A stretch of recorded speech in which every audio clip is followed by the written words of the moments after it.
This video will focus on the basic structure of the periodic table, understanding how it's organized and how it came to be organized.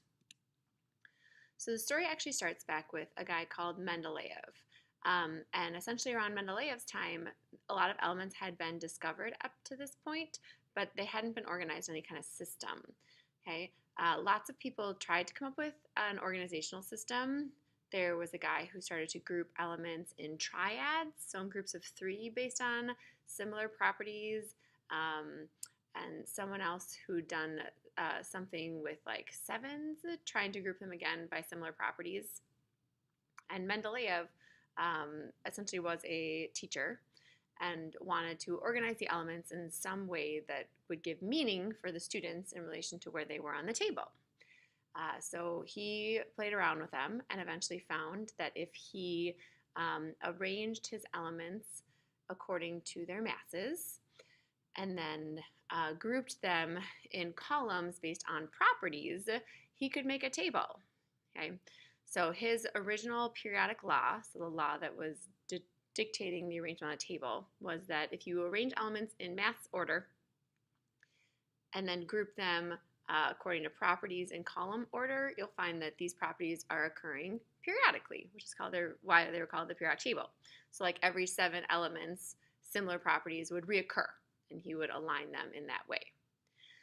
Because of that and his ability to arrange by mass and characteristics, he left spaces actually for future elements within his table, which is why people really picked up his table.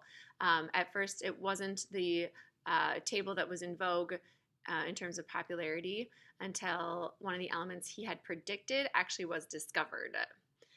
And Mendeleev was kind of cocky and excited that that had happened. And then 2 more that he had predicted were discovered. And then it was basically done for any other arrangement. His table was adopted as the table. So here's an example of his original table.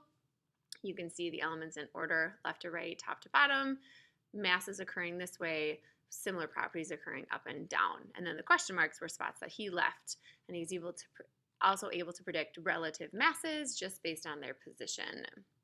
Now, you'll see one huge issue with Mendeleev's table, and that's the fact that he broke his own periodic law as he arranged them. If you look down in row 7, you see SB, which is 122, and then TE, which is 128, and then J, which is 127. So he literally broke his own periodic law arranging the table. He found that if he arranged them in mass order at this particular location, they were not arranged in property characteristic. So J had a similar property characteristics to that column, and TE had it with that column, and if you flipped them, their masses would be right, but their characteristics would be wrong. So people were like, Mendeleev, this is all great, but you literally broke your own law when you made your table, so something else must be going on here. It was after the discovery of protons and our ability to count number of protons in the nucleus that Henry Moseley came along and shifted our understanding of the periodic table just the slightest bit. He found that if you did exactly what Mendeleev did, but instead of arranging them by mass, arranged them by proton count, then properties did reoccur periodically. Okay. So that slight flip allowed for masses not to be in order, but for the atoms to still have some semblance of why they were in the order they were. So our current periodic law, the one that currently dictates our table, is that elements are arranged based on atomic number, so number of protons, and that when they're arranged in that way, properties reoccur periodically, and we arrange those periodic reoccurrences in columns. So one thing about language in relation to the periodic table then, we call the rows, okay, periods.